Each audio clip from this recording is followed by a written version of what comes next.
उत्तम स्वास्थ्य, जन सेवा, शिक्षा, यही हमारी प्रबल इच्छा।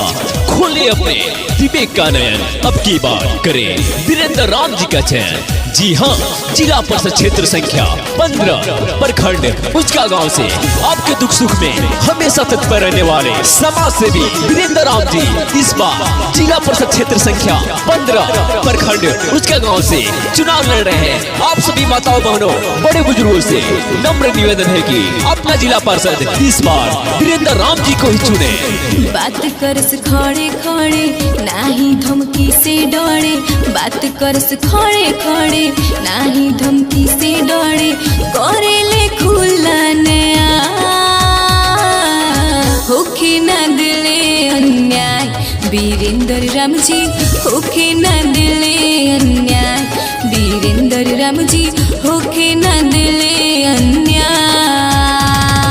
जय जवान, जय किसान, जय विज्ञान। जी हाँ, जिला परिषद क्षेत्र संख्या 15 प्रखंड उचका गांव से वीरेंद्र राम पिता श्री कन्हैया राम जो कि भारतीय सेना से सेवानिवृत्त हैं, तो क्यों ना हम सब मिलकर इस बार अपना जिला पार्षद शिक्षित, कर्मठ, जुझारू व संघर्षशील प्रत्याशी वीरेंद्र राम को अपना जिला पार्षद चुने और अपने क्षेत्र संख्या 15 प्रखंड उचका गांव को विकास की पथ पे दौड़ाए।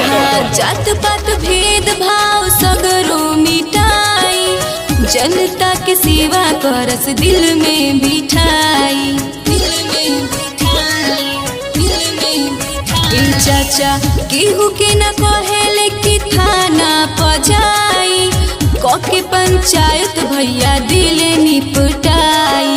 घूमेले घरे घरे सबसे मुलाकात करे, घूमेले घरे घरे सबसे मुलाकात करे, बदल दिहले पूरा अध्याय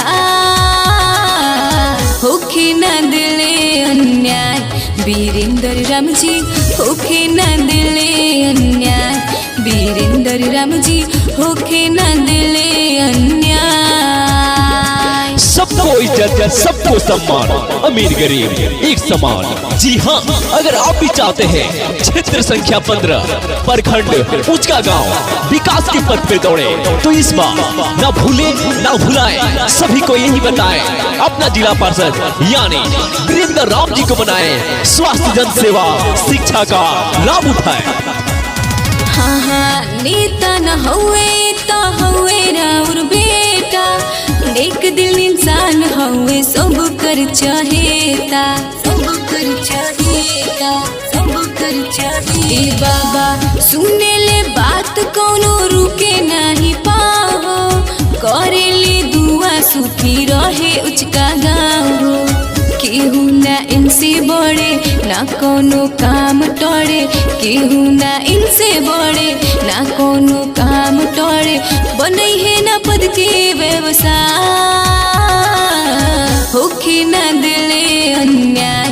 वीरेंद्र राम जी होके ना दिले अन्याय, वीरेंद्र राम जी होके ना दिले अन्याय। किसी प्रकार का चुनाव प्रचार के